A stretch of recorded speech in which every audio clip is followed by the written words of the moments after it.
नमस्कार, मैं हूं Amod Srivastava. Amazing thought, amazing message, amazing information की दिशा में आज एक कदम और आगे। आज के इस दो चिंतन का विषय है, प्रसन्न रहने की शुरुआत घर से हो और झूठे आरोप का सामना बुद्धिमानी से हो। आपको ये मेरा वीडियो अच्छा लगे तो लाइक करें, शेयर करें और लाल बटन दबाकर सब्सक्राइब अवश्य करें। साथ ही बेल आइकन दबाना बिल्कुल ना भूलें। आज के इस प्रथम चिंतन का विषय है, प्रसन्न रहने की शुरुआत घर से ही हो। बेहद महत्वपूर्ण बात यह है कि प्रसन्न रहने की शुरुआत कहां से की जाए, और प्रसन्न रहने की शुरुआत हमेशा घर से ही होनी चाहिए। हम बाहर तो बहुत खुश रहते हैं, लेकिन घर में आकारान क्रोध से भरे रहते हैं। सभी लोग, खास तौर पर युवा, इस बात का ध्यान रखें कि उन्हें घर में भी प्रसन्न ही रहना है।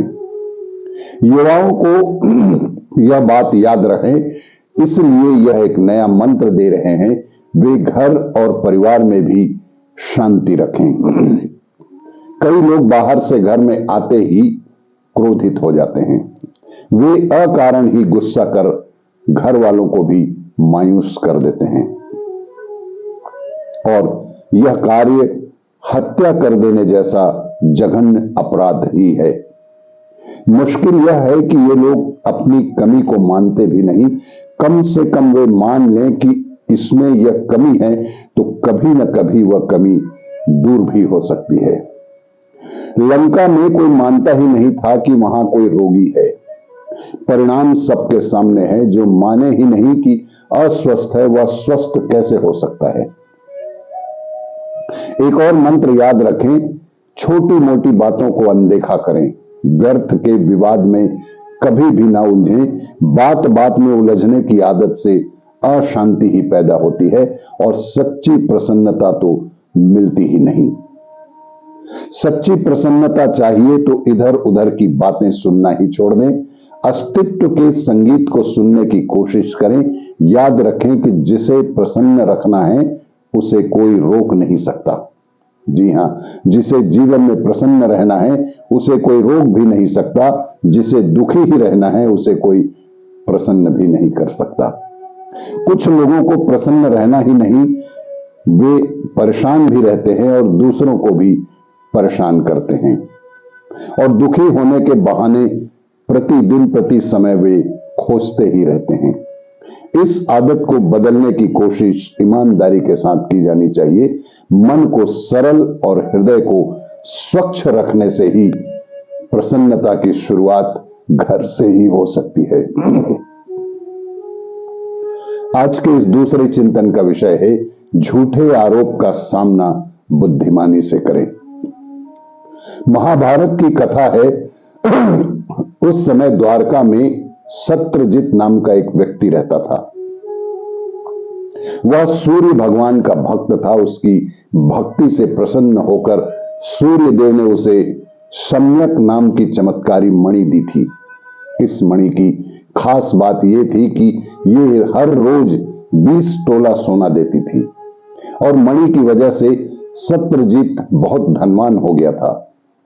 एक दिन श्री कृष्ण ने सत्यजित से कहा कि आप ये मणि राजकोष में दे दें, तो राज व्यवस्था के लिए भी हमें थोड़ा धन अवश्य ही मिल जाएगा। श्री कृष्ण की बात सुनकर सत्यजित ने मणि देने से मना ही कर दिया। सत्यजित की ना सुनकर श्री कृष्ण वहां से अपने महल लौट आए। सत्यजित का एक भाई था, प्रसेनजित। प्रसेनजित ने अपने भाई को बिना बताए उसकी सम्यक मणि ले ली और जंगल में शिकार खेलने चला गया। जंगल में एक शेर ने प्रसेनजित को मार दिया और खा गया। प्रसेनजित के पास से सम्यक मणि वहीं गिर गई। इधर सत्यजित को अपना भाई और मणि दिखाई ही नहीं दी, तो उसने पूरी द्वारका में यह खबर फैला दी कि कृष्ण ने मेरी मणि चुराई है और मेरे भाई प्रसेनजित की हत्या भी कर दी है। भगवान श्री कृष्ण ने विचार किया कि इस कलंक को मिटाना ही होगा और जंगल में श्री कृष्ण के शेर के पंजों के निशान दिखाई दिए। भगवान श्री कृष्ण मणि खोजने लगे। वहीं पास में एक गुफा के बाहर कुछ बच्चे मणि से खेल ही रहे थे।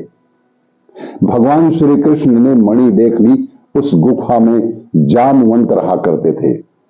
श्री कृष्ण ने गुफा में पहुंचकर गुफा में श्री कृष्ण और जामवंत का बहुत बड़ा युद्ध भी हुआ और युद्ध में श्री कृष्ण जीत भी गए। तभी जामवंत ने अपनी पुत्री जामवंती का विवाह भगवान श्री कृष्ण से कर दिया और सम्यक्त मणि भी उन्हें दे ही दी। इसीलिए कभी भी झूठे आरोप का सामना बेहद बुद्धिमानी से करने में ही सफलता मिलती है। आपको ये मेरा वीडियो अच्छा लगे तो लाइक करें, शेयर करें और सब्सक्राइब अवश्य करें। धन्यवाद।